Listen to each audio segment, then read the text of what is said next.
आप सबने बचपन में अपने माता पिता या अन्य बुजुर्गों के मुंह से ये बात जरूर सुनी होगी कि बेटा मन लगा के पढ़ाई लिखाई करो ताकि कलेक्टर बनकर आराम की जिंदगी गुजारो। ये शायद हमारे जीवन का सबसे बड़ा झूठ है। हम सबको लगता है कि आईएएस या आईपीएस बन जाने के बाद जीवन बहुत आरामदायक हो जाता है, मगर ऐसा नहीं होता, बल्कि इसके बाद तो जीवन और भी जिम्मेदारियों भरा हो जाता है। दरअसल एक यूपीएससी एस्पिरेंट और एक आईएएस ऑफिसर की जीवन शैली में बहुत अंतर होता है। तो आइए जानते हैं इसके बारे में आज के वीडियो में। नमस्कार, स्वागत है आपका प्रभात एग्जाम के यूट्यूब चैनल पर। ये एक ऐसा प्लेटफॉर्म है जहां आपको मिलती हैं सभी कंपेटिटिव एग्जाम से जुड़ी महत्वपूर्ण जानकारियां जो आपको किसी भी एग्जाम में सफल होने में काफी मदद कर सकती हैं। अगर आप हमारे यूट्यूब चैनल पर पहली बार आए हैं तो आप हमें लाइक और सब्सक्राइब जरूर कर लें और हमारे लेटेस्ट वीडियोस और अपडेट सबसे पहले आप तक पहुंच जाएं, इसके लिए बेल आइकॉन को भी प्रेस करना बिल्कुल ना भूलें। तो आइए शुरुआत करते हैं आज के वीडियो की, जो है यूपीएससी एग्जाम क्रैक करने के बाद जीवन में आने वाले बदलाव। तो जब एक व्यक्ति आईएएस एस्पिरेंट से आईएएस अधिकारी बनता है तो वो एक युग की यात्रा पूरी कर चुका होता है। वो एक आम आदमी से प्रशासन का हिस्सा बन जाता है। दोस्तों, यूपीएससी की परीक्षा पास करने और परीक्षण प्राप्त करने के बाद आईएएस अधिकारी की नियुक्ति सब डिवीजन में एसडीएम के रूप में होती है। एक आईएएस ऑफिसर को 24 घंटे ड्यूटी के लिए तैयार रहना पड़ता है। इतना ही नहीं, उससे किसी भी वक्त अपने सीनियर्स के सामने रिपोर्ट करने के लिए कहा जा सकता है। तो यदि आप आईएएस अधिकारी बनने का सपना देख रहे हो तो 24 घंटे काम करने के लिए अपनी कमर कस लीजिए।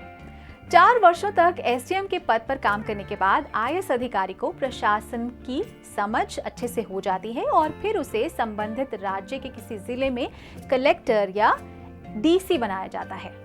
यहाँ उससे रहने के लिए एक सरकारी आवास, घर में कामों में हाथ बटाने के लिए एक सहायक जैसे कि रसोइया, माली इत्यादि भी दिए जाते हैं।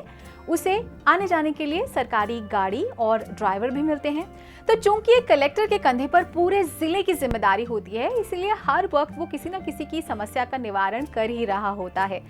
एक कलेक्टर का काम किसी आम आदमी की तरह 9 बजे शुरू होकर 5 बजे खत्म नहीं होता, बल्कि उसे तो अपने आवास पर भी एक दफ्तर रखना पड़ता है ताकि उसके काम में कभी भी कोई बाधा उत्पन्न ना हो।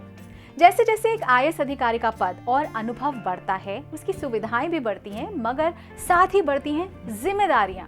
तो उदाहरण के लिए, जब वो किसी मंत्रालय में निदेशक या सचिव के रूप में काम कर रहा होता है, तब उसके ऊपर उस पूरे मंत्रालय का भार होता है। उसके ऊपर उस मंत्रालय से संबंधित सभी योजनाओं के सफल क्रियान्वयन की जिम्मेदारी होती है। उसे ये भी सुनिश्चित करना होता है कि किसी भी योजना के क्रियान्वयन में कोई घपला ना हो, घोटाला ना हो। 16 वर्षों के अनुभव के बाद इन ऑफिसर्स को प्रमोट कर जॉइंट सेक्रेटरी बनाया जाता है, जहां ये किसी विभाग में कम से कम 8 साल तक काम करते हैं। इसके बाद जब इनका वर्किंग एक्सपीरियंस 24 साल से ज्यादा का हो जाता है, तब इन्हें राज्य सरकार किसी विभाग में प्रिंसिपल सेक्रेटरी यानी कि प्रधान सचिव के पद पर नियुक्त करती है। प्रधान सचिव किसी भी विभाग का सबसे ऊंचा ओहदा होता है और उस विभाग की पूरी जिम्मेदारी उसी के कंधों पर होती है।